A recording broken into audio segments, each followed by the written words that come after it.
neza nshuti mwe mwese mudukurikira hano kuri Shami TV, nizere ko mumeze neza. Ikaze cyane ku makuru yo kuri iki gicamunsi cyo ku cyumweru ku itariki 15 Werurwe 2026. Nshuti yo dukurikira, ushobora kuvuye mu misa, ushobora kuvuye mu materaniro, nyemera nkugeze haya makuru umenye uko byifashe mu karere k'ibiyaga bigari. Hanyuma ndababwira ko FRDC yifashije drone mu gutera ibisasu mu bice by'Imurenge muri Kivu y'Amajyepfo, turabigarukaho. Hanyuma kandi turagaruka ku gitero kigabwe muri Ituri kikaba kiciwemo abashinwa benshi, kigabwe nabande turabifite muri aya makuru. Muri aya makuru kandi ndabwira ko imirwano ikomeye yahuje AFC M23 na FRDC na Wazalendo ibereye Imalemo, ahangaha ni muri teritwari ya Masisi.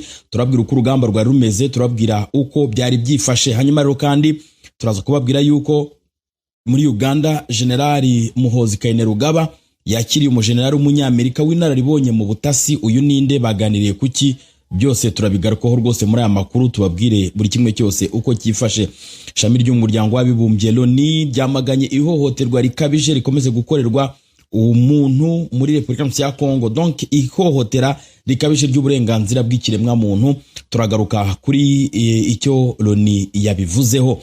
Hanyuma kandi muri Repubulika ya Kongo n'ubundi abantu 4 bishwe bashinjwa ko ngiyo bakoze ku bagabo ibitsina byabo bicika. Turagaruka kuri aya makuru muri buka yuko mu minsi ishize ni igihuha cyabaye mu Burundi ndetse mu buryo bukomeye.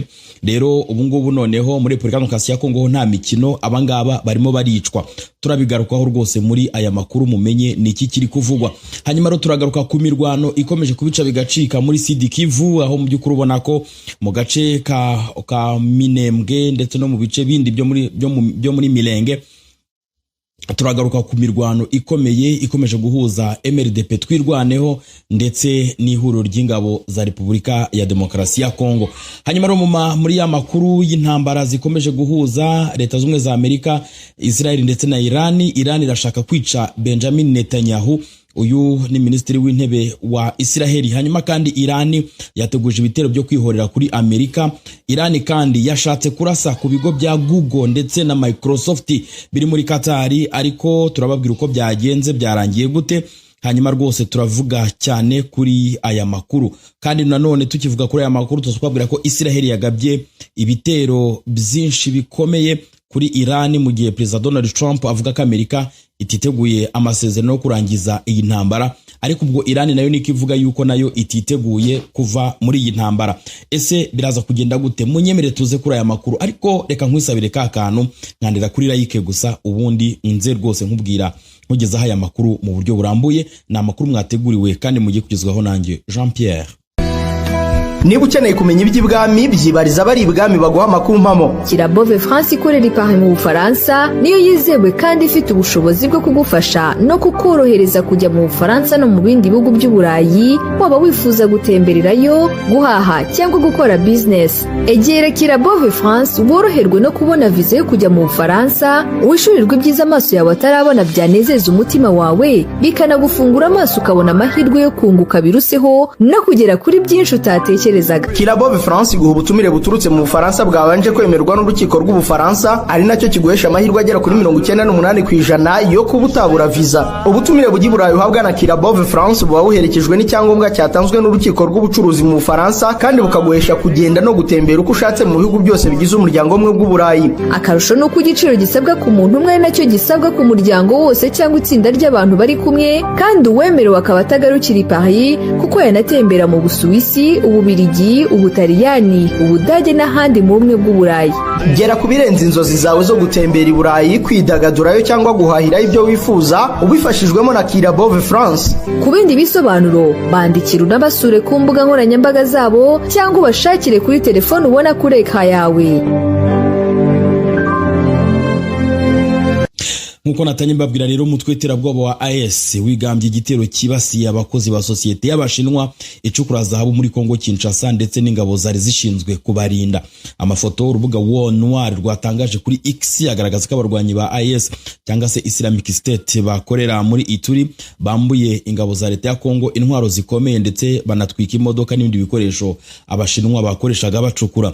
Mu mbundaro zafashwe harimo iyitwa HELR 60mm motor bombs zakorewe muri Iran ndetse na UP762 machine gun zakorewe muri Azerbaijan. Hari kandi AZ762 rifles zakorewe muri Bushinwa ndetse n'izindi za type 69 RPG launcher ndetse na type 18 machine gun ndetse na T691 anti-tank rocket n'izitwa type 56-1 rifles zakorewe mu gihugu cya Turukiya. Izi zose zafashwe. Kugeza ubu rero ntacyo leta ya Kongo Kinshasa yari yavuga kuri iki gitero kimwe n'igisirikare cya Kongo FARDC.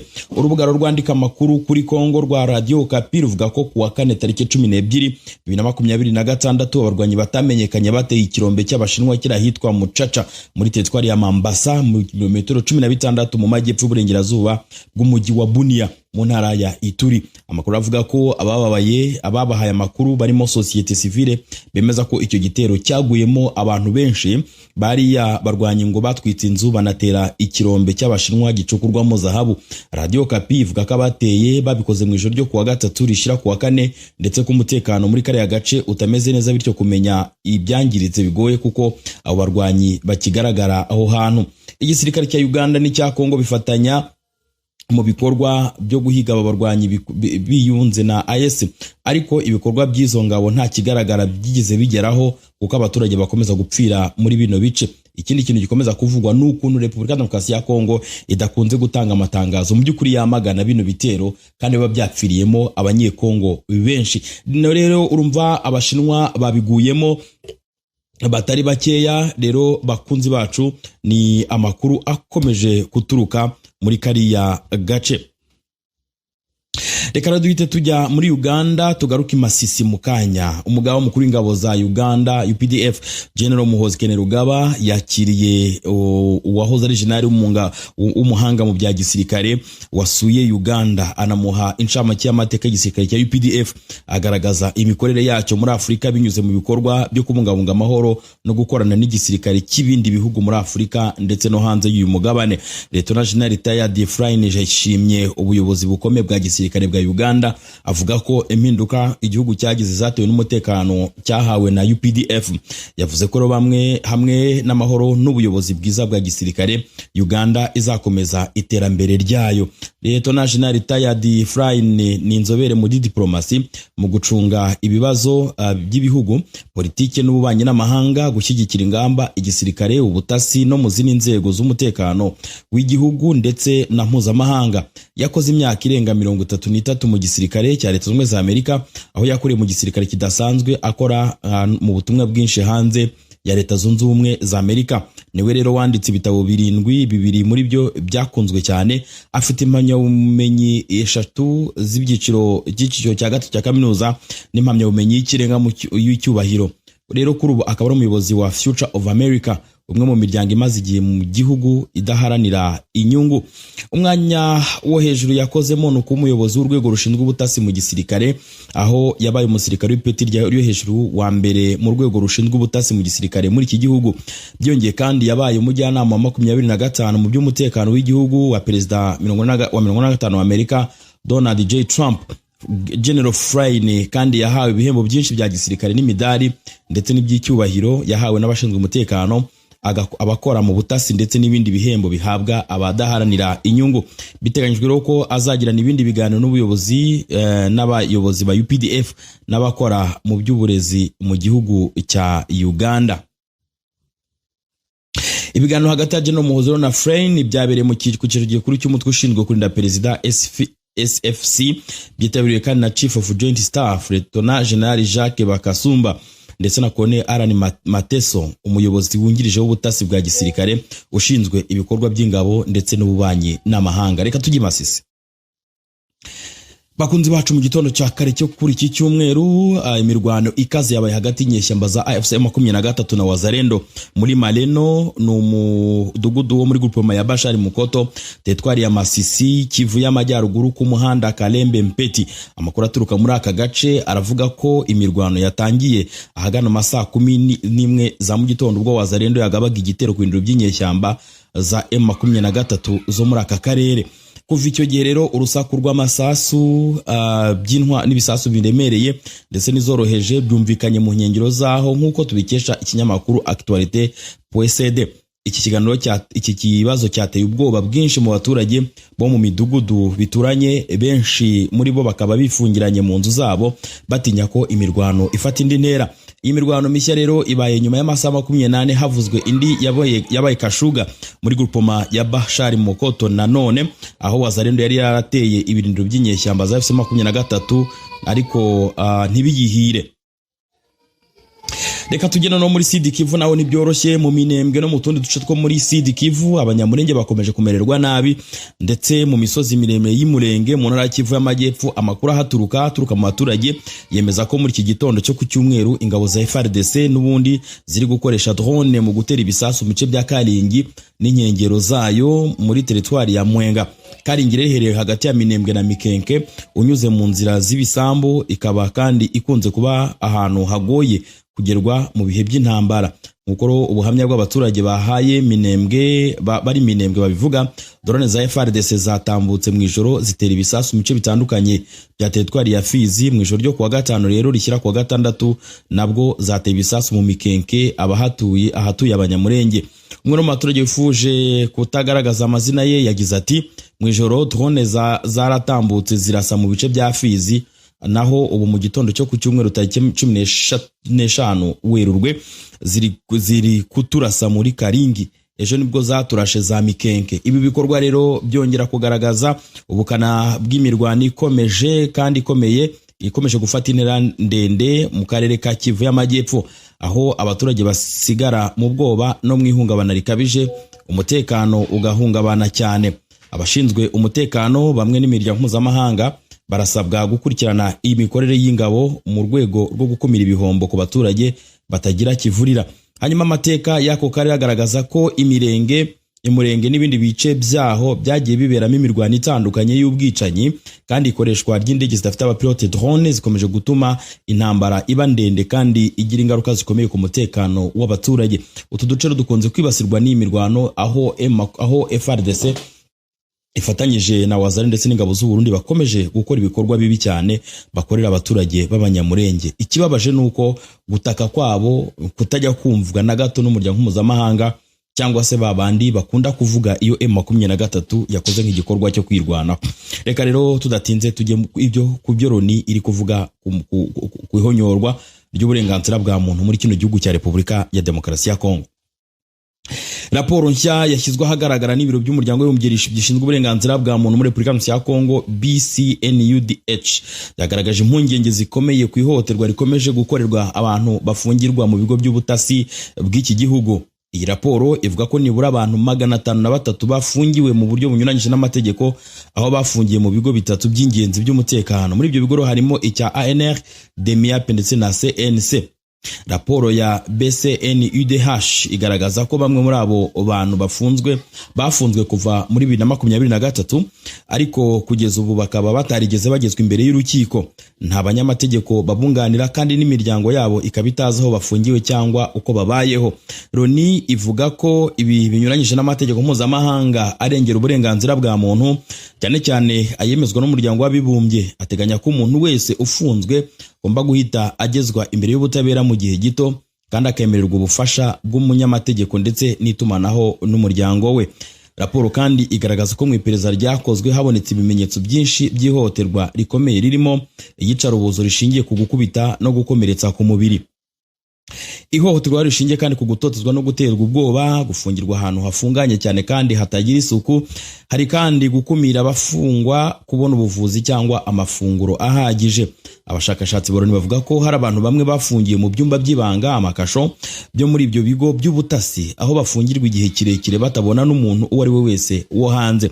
Ibibazo bijyanye no gufungwa mu buryo bunyuranyije n'amategeko n'ihohoterwa ry'uburenganzira bwa muntu bishya muri Repubulika ya Kongo, kuko mu myaka myinshi ishize imiryango mpuzamahanga irimo Amnesty International ndetse na Human Rights Watch yakomeje kugaragaza impungenge ku mikorere y'inzego zimwe z'umutekano n'ubutasi z'iki gihugu. Izo raporo kenshi zagiye zigaragaza ko bamwe mu bantu bafungwa bashinjwa ibyaha bya politike, kunenga ubutegetsi cyangwa gukekwaho gukorana n'imitwe twaje intwaro, ikorera mu burasirazuba bw'iki gihugu. Loni yasabye ubuyobozi bwa Kongo kurekura cyangwa gushikiriza ubutabera vuba abantu bose bafunzwe mu buryo bunyuranyije n'amategeko, kudafungira ahantu hibanga, gukurikirana mu butabera bakoze ibyaha by'icarubozo, kwemerera imiryango mpuzamahanga kugenzura aho abo bantu bafungiye. Abasesenguzi rero mu by'uburenganzira bwa muntu bavuga ko gukemura iki kibazo ari ingenzi mu kongera icyizere mu butabera bwa Kongo, cyane cyane mu gihe igihugu gihanganye n'ibibazo bikomeye by'umutekano n'intambara mu burasirazuba bwacyo. Iyo rero ni raporo ya Loni igaragaza uburyo muri Repubulika ya Kongo hakomeje kuba ihonyorwa rikomeye ry'uburenganzira bwa muntu, ndetse rikomeje kwibasira cyane cyane abatavuga rumwe n'ubutegetsi bwa Perezida Felix Antoine Tshisekedi. Reka tuvuge rero uburyo abantu bane bishwe bashinjwa ko iyo bakoze ku bagabo ngo ibitsina byabo bicika. Muri iki gihugu muri Katanga abantu bane bishwe n'abaturage babashinja kugira ubushobozi bwihariye butuma ngo iyo bakoze ku bagabo ibitsina byabo bicika. Ayo makuru yo gukora ku bagabo igitsina cyabo kikavaho amaze ibyumweru birakwirakwira ku mbuga nkoranyambaga, ndetse abaturage benshi muri Katanga batangiye kwizera ko ari ukuri koko. Ibi ngibi byabaye no mu Burundi, nabyo ndabigarukaho. Radio y'Abafaransa RFI yatangaje ko abayizera bavuga ko mu gihe umuntu ufite ubwo bushobozi asuhuje umugabo runaka cyangwa akamukoraho mu bundi buryo igitsina cye gicika. Ni mu gihe ariko abagabo bavuga ko ibitsina byabo byavuyeho byagaragaye ko babeshya.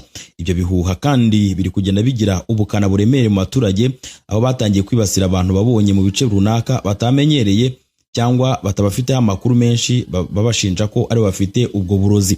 Hanyuma rero kuwa 8 Werurwe umugore wari utwite wacuruzaga imyenda ya caguwa mu mujyi wa Kabomve bamuteye amabuye kugeza ashizemo umwuka bamushinja ubwo bushobozi bwo gukora ku bagabo bigatuma ibitsina byabo bicika. Ni mu gihe kandi abagabo 3 muri komine ya Fungurume nabo batwitswe ari bazima barapfa bashinjwa n'abaturage ko aribo bakora icyo gikorwa.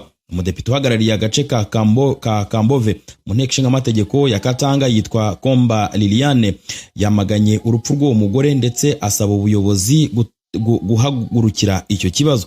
Ati namaganye ubwo bwicanyi kandi ndasaba ubuyobozi gushyira iherezo ku bintu nk'ibi bigenda byumvikana n'ahandi hirya no hino mu gihugu. Shadrack Mukadi uri mu bagize societe civile mu gace ka Kolwezi yavuze ko ubuyobozi bugomba guhana bwihanukiriye abagabo bavuga ko ibitsina byavuyeho babeshya kuko aribo ba nyirabayazana b'ubwo bwicanyi. Ati iki kibazo kiri kurushaho gufata indi ntera, hagomba kujyaho ingamba zikomeye n'ibihano ku mugabo wese uzayivugisha ngo igitsina cye cyavuyeho. Impamvu nuko abo bagiye babivuga bose babeshyaga kuko ibitsina byabo bari bakibifite. Ibyo rero bavuga byatangiye gushyirwa mu bikorwa muri Katanga, aho mu ntangiriro za 2026 urukiko rwo mu gace ka Kolwezi muri Katanga rwakatiye umugabo igifungo cy'imyaka 15 azira gusakaza ibihuha by'uko igitsina cye cyavuyeho. No mu migi ya Lubumbashi kandi abagabo 2 bakurikiranwaho n'urukiko ku cyaha cyo gukwirakwiza amakuru yuko ibitsina byabo byavuyeho. Ibi rero ntago biri muri Katanga gusa kuko no mu Burundi hamaze iminsi hari bino bihuha bivuga yuko ngo hari abantu baje ngo bakora ku bagabo ngo ibitsina byo bigacika. Hari n'amafoto rwose yakwirakwiye bari kugenda babigaragaza, ariko aya makuru mu by'ukuri polisi yo muri iki gihugu yagaragaje yuko ari bihuha. Twabatangarije ukuntu wasangaga abantu bambaye ibikwasi ku myenda yabo cyangwa se babifunze ku maguru no ku maboko kugira ngo birinde kino kintu, kuko byavugwaga yuko ngo udafite kino gikwasi bihita bimubaho, ariko ugifite ngo iki kibazo kitamugeraho. Nuko nguko byifashe. Ariko reka twigire muri Irani, Israel ndetse na Leta Zunze Ubumwe za Amerika. Umutwe w'ingabo wihariye wa Iran Islamic Revolutionary Guard Corps IRGC watangaje ko intego yawo ari uguhiga no kwica minisitiri w'intebe wa Israel Benjamin Netanyahu. No mugambi igisirikare cyatangaje mu gitondo cyo kuri iki cyumweru ikinyije kuri rukuta rwabo ruzwi nka Sepa News. Uyu mutwe w'ingabo wavuze ko ibi byaha by'ubwicanyi nibikomeza, ati tuzakomeza kumuhiga minisitiri w'intebe Netanyahu tumwicane n'ingabo ze zose. Irani itangaje umugambi wo kwica Netanyahu nyuma y'ibyumweru 3 bishize iki gihugu kiri mu ntambara na Israel ifatanya na Leta Zunze za Amerika. Ni intambara yatewe ahanini nuko no kuba Amerika na Israel bishinja Iran umugambi wo gukora intwaro za nucleaire nubwo yo ibihakana. Ibitero bya Amerika kuri Irani byahitanye abayobozi bakuru bayo barimo Ali Khamenei uri umuyobozi w'ikirenga. Mu mpera z'icyumweru gishize hari hatangiye gusakara amakuru mu mpera z'iki cyumweru muri iyi weekend avuga ko Netanyahu yishwe gusa aza kunyomozwa n'ibiro byiwe. Tukivuga kuri Iran turababwira ko yateguje ahubwo ibitero byo kwihorera, aho yatangaje intambara igomba kubera mu bice bitandukanye birimo ibikorwa bya Amerika mu burasirazuba bwo hagati, mu mugambi wo kwihorera ku gitero Amerika yagabye ku kigo cya gisirikare kiri ku kirwa cya Karge gifatwa nk'izingiro ry'ubukungu bwa Iran. Umuvugizi w'ingabo za Iran yasabye abaturage muri Leta Zunze Ubumwe z'Abarabu kuva ku bibuga by'indege, ubwisho bwo mu byambu cyangwa aho Abanyamerika bihisha. Yemeza ko ingabo za Amerika zagabye icyo gitero zari muri ibyo bice. Ati turamenyesha abayobozi ba Emirha Khabeini ko Iran ikoresha uburenganzira bwayo bwo kurengera ubusugire bwayo binyuze mu kurasa ahaturutse misile z'Abanyamerika ku byambu n'ubwato, ahashyirwa imizigo y'aho abasirikare ba Amerika bihishe mu mijyi imwe ya Emirha Khabeini. Minisiteri y'Ububanyi n'Amahanga ya Iran yavuze ko uzarasa ku bikorwa remezo byayo wese bazahita bamusubiza. Minisiteri y'Ingabo ya Iran yatangaje ko barashe misiri 9 na drone 33 mu gitero cyagabwe kuri Emirha Khabeini kwa 14 Werurwe 2026. Iran yasabye abaturage bo ku cyambo cya Jebel Ali muri Dubai, Khalifa muri Abu Dhabi ndetse na Fujairah kuhava kuko bateganya no kurasa ku mashami ya banki z'Abanyamerika ziri muri aka gace. Icyambo cya Fujairah kinyuzwamo utugunguru twa lisansi miliyoni 1 buri munsi, bingana na 1% by'ibicuruzwa ku isi. Iran yohamije ko inzira ya Hormuz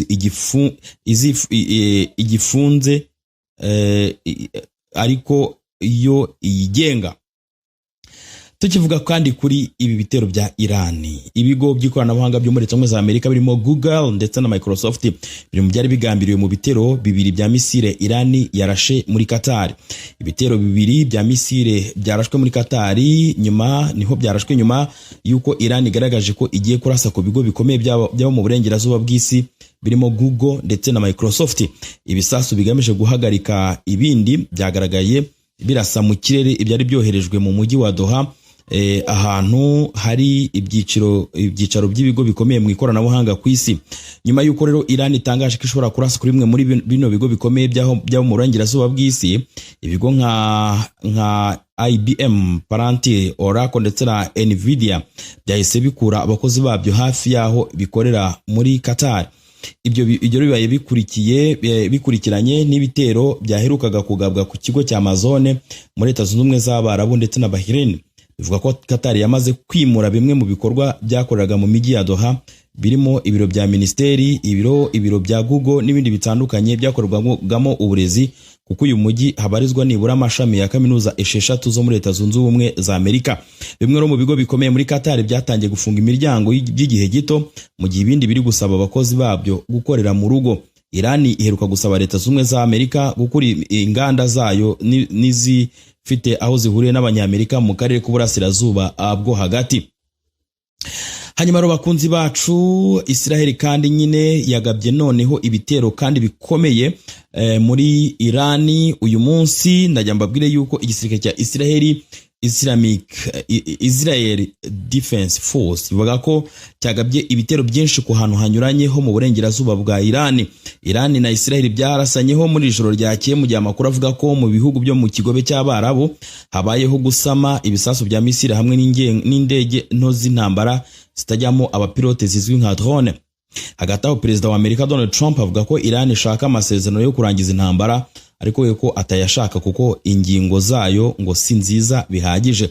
Umunyamakuru wa BBC ku mutekano Frank Gordon ubu uri i Riyadh mu murwa mukuru wa Arabia Saudite avuga ko ikizero icyo ari cyo cyose Amerika ishobora kuba yari ifite ko imbaraga nyinshi cyane za gisirikare zayo hari ukuntu zari gutuma Iran yemera amahoro ashingiye ku ngingo Amerika ishaka cyakomwe mu nkokora. Mu kiganiro yagiranye n'itangazamakuru NBC cyo muri Amerika, Trump yavuze ko Amerika yashenye burundu ibikorwa ikirwa cya Karge cyo muri Iran kinyuramo byinshi mu bikomoka kuri peteroli Iran yahoherezaga mu mahanga, ariko aravuga ngo dushobora kukirasaho izindi njuro nkeya byo kwishimisha gusa.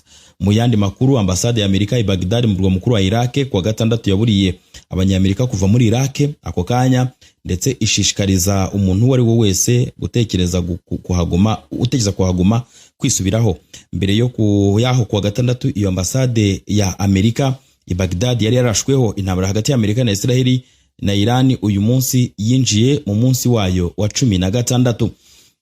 Nyuma yo kuri Iran iyi ntambara ngo n'ubushobozi bwo kubaho, niyo ubushobozi bwo kubaho.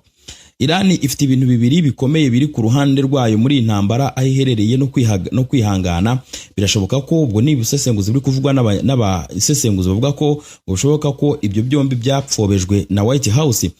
Iran rero ngo ntiyajyaga na rimwe kwisukira imbaraga za gisirikare za CENTCOM, igice cya Pentagone kiyobora ibikorwa bya gisirikare bya Amerika mu burasirazuba bwo hagati. Ariko ngo gupimira umuriro gutsinda iyi ntambara ushingiye ku mubare w'abantu harashweho muri Iran cyangwa umubare w'abakomanda bayo bishwe ngo nukurebera iyi ntambara mu buryo butari bwo. Rero tuzakomeza kugenda tubaha ubusesenguzi batandukanye kuri iyi ntambara, ariko muri aya makuru ne nabateguriye nababwiye yuko muri Repubulika Demokarasi ya Kongo abashinwa benshi bishwe n'inyeshyamba bivuga ko arizo mu mutwe w'iterabwoba wa Islamic State, ndetse hakaba hapfiremo abashinwa benshi mu kirombe gicukurwamo zahabu muri Ituri. Twavuge ko muri Uganda General Moses Kainerugaba yakira umujenerali w'umunyamerika w'inararibonye mu bijyanye n'ubutasi. Imasisi naho rero ntibyari byoroshye kuko imirwano irakomeye kandi irakomeje mu duce two muri Bashari Mokoto. Hanyuma kandi twabwiye yuko FARDC ifashe drone mu gutera ibisasu mu bice by'Imurenge muri Kivu y'Amajyepfo. Loni nayo ihangayikishwe n'ukuntu muri Repubulika ya Kongo akomeje ihonyorwa rikabije ry'uburenganzira bw'ikiremwa muntu. Hagati aho muri Kongo abantu 4 bishwe bashinjwa ko ngiyo bakoze ku bagabo ibitsina byabo bicika. Iran rero yavuze ko ishaka kwica Netanyahu, mu gihe kandi iki gihugu n'ubundi kivuga ko kigomba kwihorera ku bitero byose bya Amerika.